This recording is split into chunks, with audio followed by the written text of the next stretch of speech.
Hello everyone, welcome to channel learn with ease. आज का topic है अकाउंटिंग फॉर शेयर कैपिटल का, जिसमें हम सॉल्व करेंगे question number 30 chapter 8 TS Grewal की बुक से class 12 accounts. Online sessions, online classes के लिए आप मुझे इस नंबर पर व्हाट्सएप कर सकते हो अपना नाम और क्लास। अगर आप टीएस ग्रेवाल के साथ साथ डीके गोयल बुक को भी फॉलो कर रहे हो तो इसी चैनल की प्लेलिस्ट को क्लिक करो, आपको न्यू एडिशन के सॉल्यूशंस अपलोडेड मिलेंगे। साथ में ही कम्युनिटी सेक्शन में एमसीक्यूज मिलेंगे क्विज की फॉर्मेट में और एमसीक्यूज के सॉल्यूशन शॉर्ट्स में। तो बहुत कुछ है चैनल पर, विजिट द चैनल। अच्छा लगे तो शेयर और सब्सक्राइब जरूर करना। प्योर प्रोडक्ट्स लिमिटेड एक कंपनी है जिसकी ऑथराइज्ड कैपिटल 10 लाख रुपए है। 1 लाख इक्विटी शेयर्स 10 रुपए फेस वैल्यू वाला ये मैक्सिमम पब्लिक को इशू कर सकती है, ऑफर कर सकती है। इसने 1 लाख में से 70,000 शेयर्स पब्लिक को इशू किए, ऑफर किए।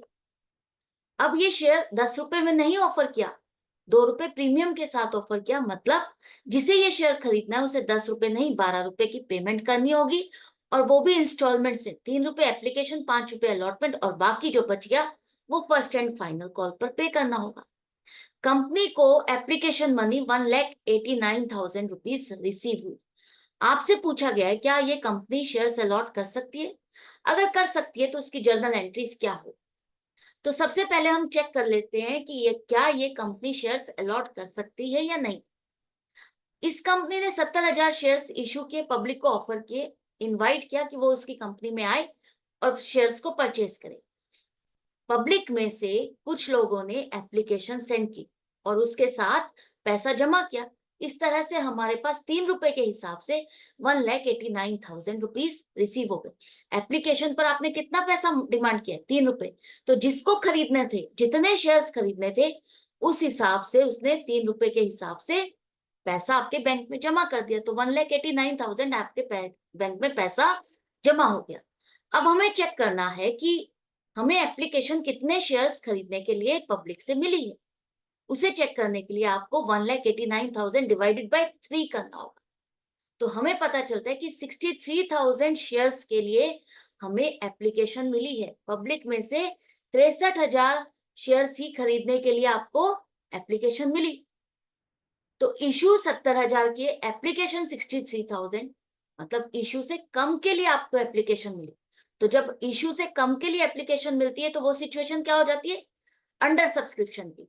और अंडर सब्सक्रिप्शन के केस में आपको एक कंडीशन चेक करनी होती है, क्या ये कंपनी अपने 90% वाली कंडीशन को सेटिस्फाई कर रही है।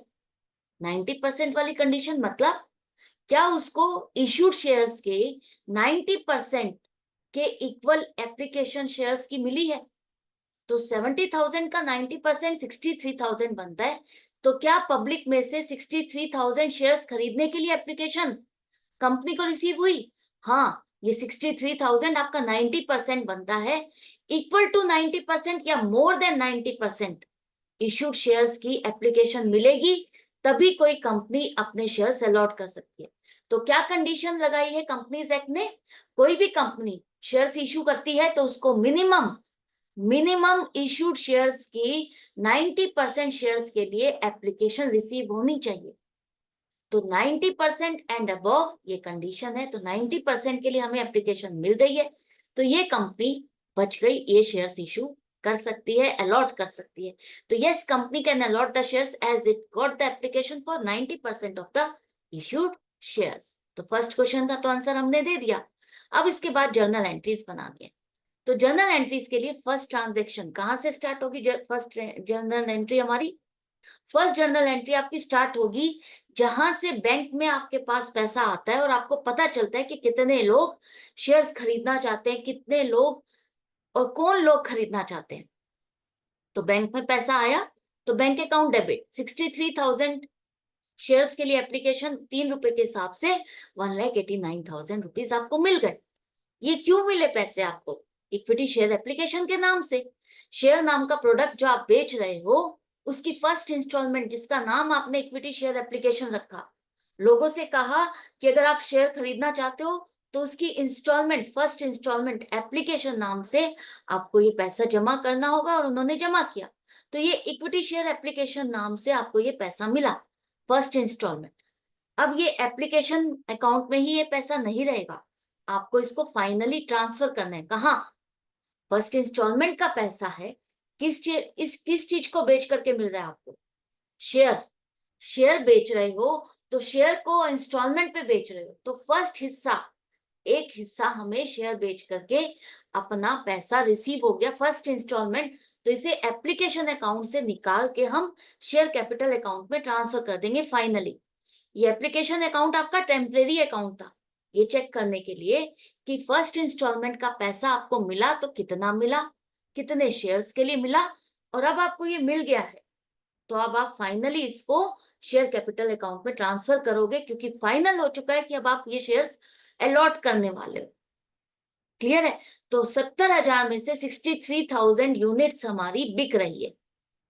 हमें पता चल गया कौन लोग खरीद रहे हैं, कितने लोग खरीद रहे हैं, कितने शेयर्स किसको अलॉट करने हैं।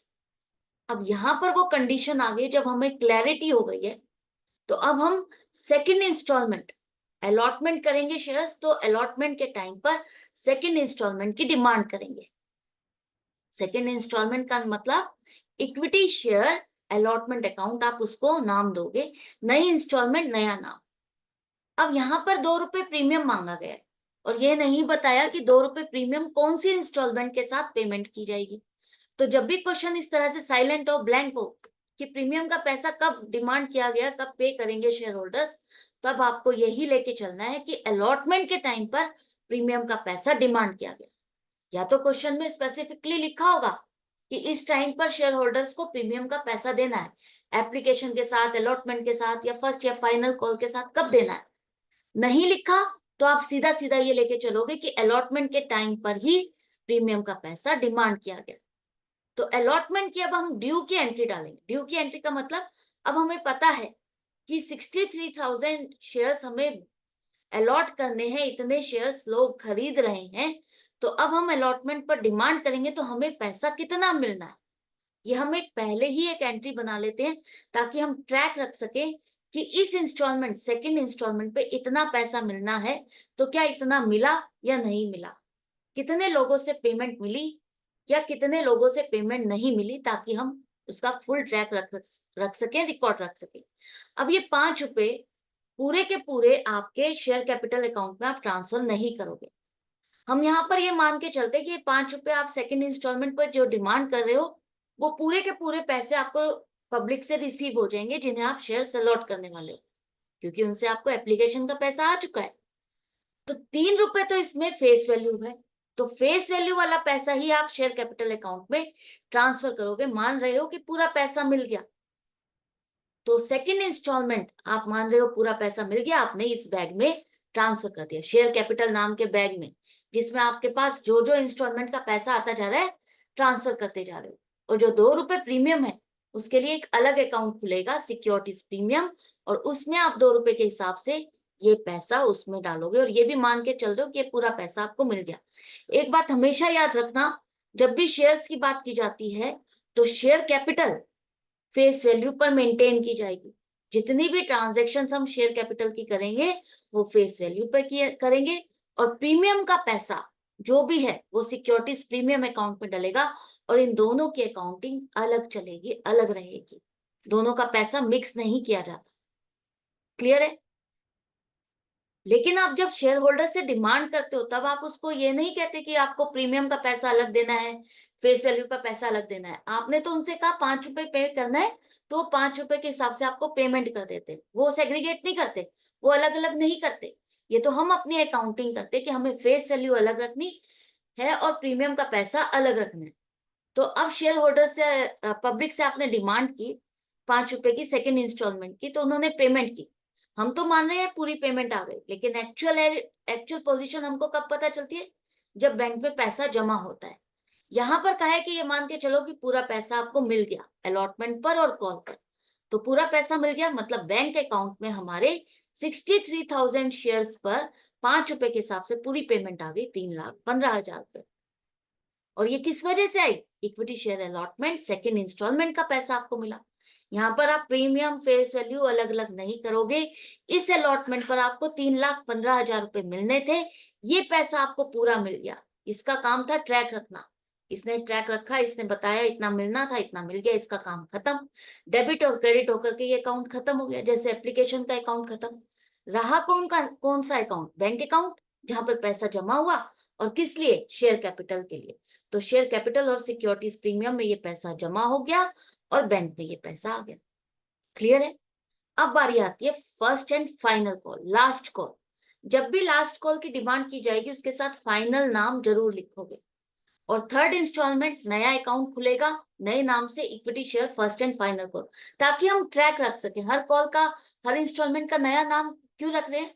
ताकि हम ट्रैक रख सके कि कौन सी इंस्टॉलमेंट पे गड़बड़ हुई है। अगर किसी ने पेमेंट नहीं की तो वहां कौन सी इंस्टॉलमेंट है जहां पर पेमेंट नहीं मिली। अगर एक ही नाम रख दोगे तो ट्रैक रखना मुश्किल हो जाएगा। तो अब फाइनल कॉल पर आपको कितने रुपए की डिमांड करनी है, कैसे निकालोगे? देखो, 10 जमा 2, 12 रुपए का एक शेयर आपने मांगा, 2 रुपए प्रीमियम मांग रहे हो ना, तो इसका मतलब जिसको खरीदने हैं 12 रुपए की पेमेंट करनी है। 3 रुपए एप्लीकेशन, 5 रुपए अलॉटमेंट, 8 रुपए हो गए। 12 में से 8 रुपए हो गए तो बाकी कितने बचे? 4 रुपए। इसको दूसरी तरह से कैसे कैलकुलेट कर सकते हो? फेस वैल्यू के हिसाब से देखना हो तो 3 रुपए एप्लीकेशन और अलॉटमेंट पर 5 रुपए डिमांड कर रहे हो, तो 2 रुपए तो प्रीमियम का है, तो बाकी बचे 3 रुपए। तो 3 जमा 3 6, 10 में से 6 रुपए गए, फेस वैल्यू की बात कही जा रही है, तो 10 में से 6 गए तो 4 रुपए तब भी बनते हैं। तो 4 रुपए आपको फाइनल कॉल पर मिलने हैं। तो 4 रुपए के हिसाब से आप ड्यू की एंट्री डाल रहे हो कि अब हमें 2,52,000 रुपए, इतना पैसा फाइनल कॉल पर मिलना चाहिए। और आप मान के चल रहे हो मिल गया है पूरा पैसा, और शेयर कैपिटल वाले बैग में पूरा पैसा डाल दिया। फाइनल इंस्टॉलमेंट की हमारे पास शेयर कैपिटल का पूरा पैसा आ गया, शेयर को बेच करके हमें ये पूरा पैसा रिसीव हो गया। जो भी शेयर खरीदता है वो क्या होता है? Share holder. और शेयर होल्डर क्या बन जाता है? ओनर बन जाता है उस कंपनी का। जितने नंबर ऑफ शेयर्स वो खरीदता है उतने पोर्शन का वो उस कंपनी का शेयर होल्डर, ओनर बन जाता है। क्लियर है? अब देखते हैं हमारे बैंक में कितना पैसा है। यहाँ पर लिखा है पूरा पैसा रिसीव हो गया, क्वेश्चन में लिखा है, तो इसका मतलब बैंक में हमारे 63,000 शेयर्स के लिए 4 रुपए के हिसाब से 2,52,000 रुपए जमा हो गए। क्यों हुए? Equity share first and final call के नाम पर। तो ये आपकी जो कॉल थी इसका पैसा भी आपको रिसीव हो गया। ये अकाउंट का ट्रैक रखने का काम था, इसका पूरा हुआ, डेबिट और क्रेडिट होकर के क्लोज हो गया। यही है ना? किस वजह से पैसा मिला ये आप वही अकाउंट क्रेडिट करते हो ना। तो इस तरह से आपके शेयर कैपिटल में भी पैसा आ गया, क्रेडिट हो गया, और बैंक में भी पैसा आ गया। ये 2 अकाउंट परमानेंटली रहेंगे। ये टेम्परेरी अकाउंट था, ये क्लोज हो गया, इसका बैलेंस कहीं नहीं शो करोगे क्योंकि क्लोजिंग बैलेंस आ ही नहीं रहा।